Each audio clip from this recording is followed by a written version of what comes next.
പണ്ടൊരിക്കൽ സദ്യ വിളമ്പുമ്പോൾ എല്ലാ കറികളും തമ്മിൽ തർക്കത്തിലായിരുന്നു.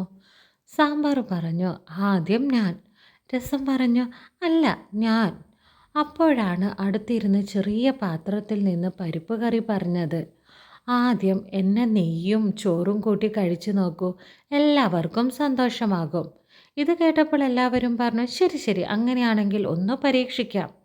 എല്ലാവരും അല്പം നെയ്യും ചോറും പരിപ്പ് കറിയും കൂട്ടി കഴിച്ചു നോക്കി. ഒരു ഉരുള കഴിച്ചപ്പം തന്നെ എല്ലാവരും പറഞ്ഞു ഇനി മുതൽ സദ്യയുടെ ആദ്യത്തെ അതിഥി പരിപ്പ് കറി തന്നെ. അപ്പോൾ നമുക്ക് ആദ്യം തന്നെ ഓണം സീരീസിൽ പരിപ്പ് കറി ഉണ്ടാക്കാം.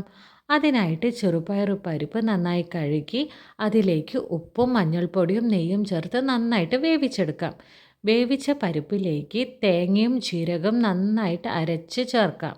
ഒന്ന് തിളച്ച് വരുമ്പോൾ അതിലേക്ക് വെളിച്ചെണ്ണയും കറിവേപ്പിലയും ചേർത്താൽ നമ്മുടെ പരിപ്പ് കറി റെഡി.